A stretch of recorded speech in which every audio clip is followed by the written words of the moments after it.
Nous sommes des êtres émotionnels, n'en déplaise à certains, mais on est fait pour se sentir vivant. Notre objectif dans la vie, c'est de ressentir et de se sentir vivant. Et quand on ressent rien parce qu'on se cache derrière notre armure, on se sent misérable. Et on cherche un sens et un but à sa vie et on ne le trouve pas. À ce moment-là, on se sent à nouveau vulnérable. Et on entame un cercle vicieux qui fait qu'à la fin de la journée, on rentre chez soi et on s'ouvre un paquet de chips et on s'ouvre une bouteille de vin parce qu'on essaye d'engourdir toutes ces émotions qui sont trop difficiles à soutenir et pour lesquelles on n'a aucune réponse. La deuxième chose qu'on fait, c'est qu'on refuse l'incertitude. En refusant l'incertitude, on commence à vivre dans un monde binaire. Je gagne ou je perds. Je réussis, j'échoue. Il y a les bons et les mauvais. Tu es avec moi, tu es contre moi. Quand on est bien au chaud dans notre armure, on se coupe de nous-mêmes et on se coupe de l'autre. Et c'est là où on va commencer à rentrer dans le jugement, à condamner et à vraiment séparer et à ne plus réussir à se rejoindre et à être là pour les autres. La troisième chose qu'on fait, on devient perfectionniste. Alors celle-là, je l'ai bien vécue il y a une dizaine de jours. Parce que j'avais organisé une répétition de cette conférence avec quelques amis à la maison, en me disant que quand même c'était la première fois que je faisais ça, donc je voulais vraiment pas me planter. Et ça n'a pas vraiment marché comme prévu. Parce que la vérité, c'est que quand j'ai eu l'idée de cette conférence, pour moi, c'était, je vous parlerai de mon parcours un peu plus tard, mais c'était vraiment dans l'intention de partager des moments difficiles que j'ai pu rencontrer, les sentiments difficiles, l'isolement, la solitude, et que je pense ne pas être seule à avoir connu ou à connaître. Et pour moi, c'était vraiment aller faire savoir à d'autres, vous n'êtes pas seul, et ce que vous vivez, c'est pas simple, mais c'est un processus qui est normal. Et ça va aller.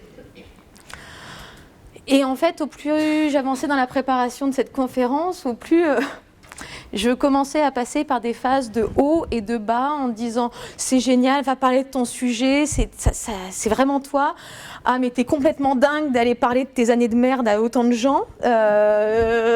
Annule ». Donc voilà, j'ai fait ça. Et ce qui s'est passé quand j'ai fait ma présentation avec mes amis, c'est que j'avais oublié pourquoi à la base j'avais prévu d'être là ce soir.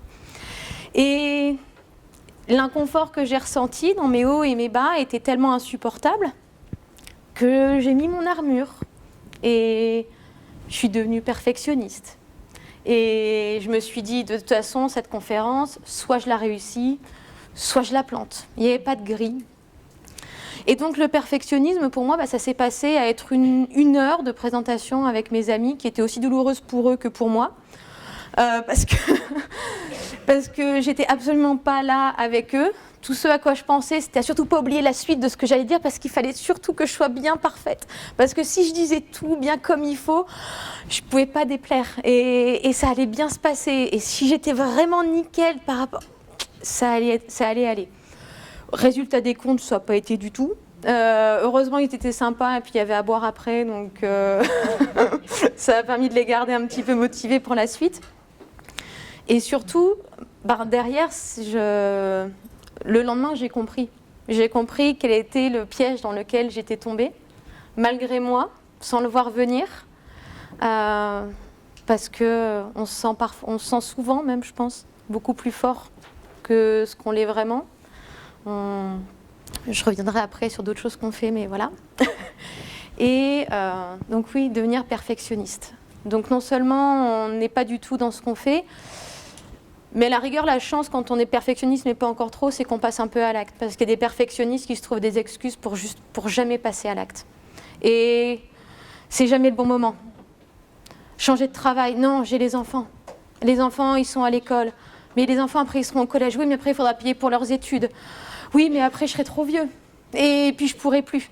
Vous les connaissez, ces questions-là? Je vous rassure, quand on est face à un grand changement de vie, je ne connais pas une seule personne qui ne se les ait pas posées et qui n'a pas trouvé que ces excuses étaient légitimes. Et tout ça, c'est l'armure. La dernière chose que nous faisons quand on revêt notre armure, c'est qu'on ne prend pas ses responsabilités. On prétend que nos actions n'ont pas d'impact sur les autres.